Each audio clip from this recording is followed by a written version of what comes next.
good morning. So, I'm feeling much better now. It's my third day of having colds, and because I'm not feeling well, I thought I'd share some trivia with you on angels and demons, okay? Because it has its origins from getting sick. Okay? So, alam niyo ba nung unang panahon, when a soul or energy is very healthy, walang attachments, walang blockages, walang mga sakit, the mind is healthy, the physical is healthy, ang tawag sa klase ng soul na yon ay pure or angelic. Kasi when we don't have attachments like physical sickness or mental, emotional disorders, ibig sabihin yung energy natin or yung soul natin pure siya, pure light, nagpo-flow siya in a natural way, ina-animate niya yung physical natin in a healthy manner, walang problema, pure, pati sa pag-uugali maganda, right? Pag-iisip maganda, okay? But when people started getting sick,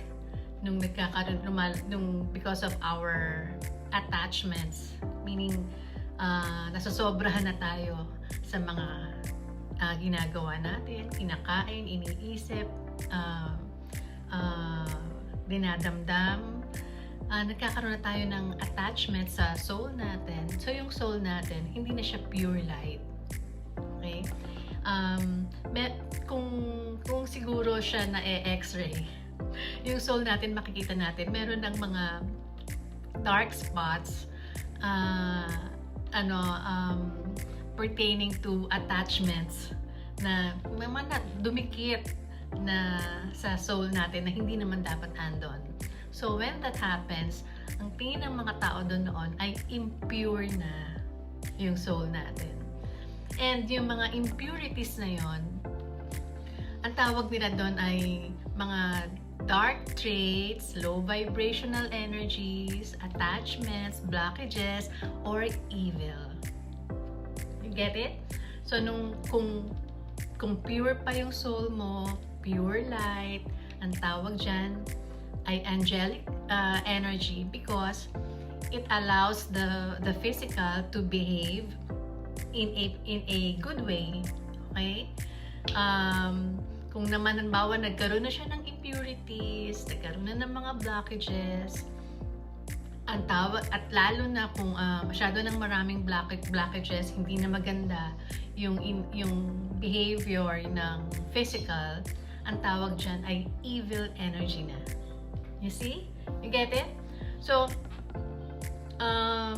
parang pangit pakinggan, no? Diba? Yung angelic ka, tapos ito naman, pag yama-yama, nagkasakit ka lang, evil energy ka na, right? But, if we will not be emotional about it,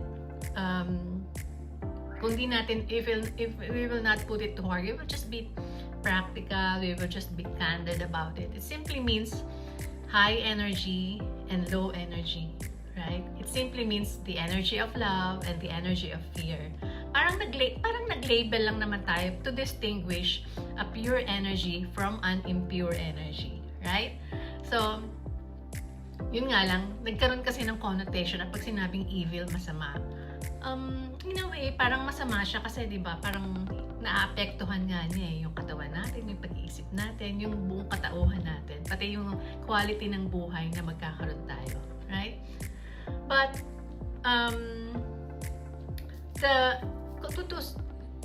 na-labelan man tayo ng evil energy ngayon, hindi natin dapat damdamin kasi energy is transmutable. Pwede naman nga maitaas ulit, diba? Magpagaling lang tayo, mag-heal lang tayo ng mga attachments natin, mawawala ulit yung mga dark traits na yun, babalik tayo sa pure energy, pure light, right? So, kaya sinabi, diba? Huwag daw mag-judge. Ako, ibang ano yan, ibang topic yan. Pero sabi ni Yeshua, di ba, do not judge. Kasi energy is transmutable. Pabago-bago lang talaga.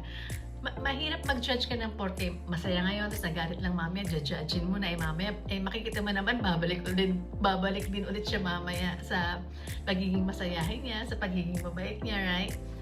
So, energy is transmutable. Now, alam niyo ba kung bakit lalong bumaba ang tingin natin sa mga evil traits na yan, evil energy na yan? Kasi, noong unang panahon, wala naman pa talagang mga medical terms. So, halimbawa, nag-manifest ng isang illness sa isang tao. Tinitingnan lang nila yung symptoms nun, and then, usually, kung pag nakikita nilang nauulit yun sa ibang tao, lalabelan na nila yung sakit na yon.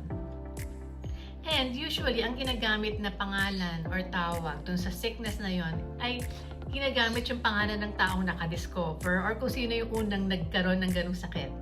Right? So, halimbawa, noon, kunyari wala pang term na epilepsy, pero may mga symptoms ng epileptic na tao, wala pa yung term na epilepsy. Kung sino yung unang nakita nilang sakit na gano'n, na report na may ganong sakit, maaring, halimbawa, Bathsheba, yun na yung gagamitin nilang name for that sickness. And so, dahil doon, nagkaroon ngayon tuloy ng pangalan yung mga evil energies. Nagmukha talagang entity, separate entity, yung mga devils. Kasi may pangalan na. Nilagyan na nila ng image ng pangalan. So, halimbawa, yung epilepsy, yan si Bathsheba. Diba? So, lalong nagkaroon tuloy ng tao, ang tao ng fear sa evil energy kasi nilagyan na ng name, nagkaroon na siya ng sarili niyang image. Pero kung tutuusin, pwede naman talaga na magamot yun. Like, may gamot na tayo ngayon for epilepsy, right? So, hindi na natin pwedeng sabihin na itong taong to, ang tawag lang natin sa kanya is epileptic. Diba? Merong gamot for that na. Okay? In the same manner, ganun din sa mga angels. During those times na may mga taong extraordinarily good in their behavior, nag-exhibit sila talaga ng extraordinary love, ng mga power nila ng gifts nila to heal, to lead people, to teach, to guide. Yung pangalan ng tao na yon na-identified din as name of angels, an angel, right? So, halimbawa, si Michael, during his time here, he led people to win wars. He was extraordinarily,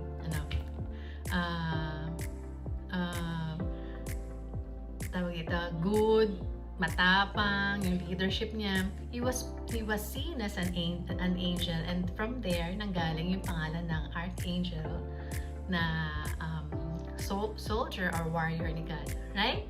So, meron namang si Raphael, exceptional in his healing gift. Na-identify yung Raphael sa name ng angel na nagagamot. Okay? So, do you get it? It's all about energy. Kung baga, hindi tayo dapat matakot because energy is transmutable. While it's true, there are good energies, tapos meron ding bad energy, tayo dapat matakot because we belong to the lalo na when we are in alignment with the good energy of our source, which is much bigger, all-encompassing energy dito sa universe natin. Yung mga energy of fears na yan, yung mga low vibrational na yan, we need not fear them kasi we have trust na kaya talaga silang sakupin ng good energy ng ating source. Okay? I hope you learned something from this and mabawasan ng konti yung fears nyo about evil entities. Okay? Meanwhile, I send you love, light, peace.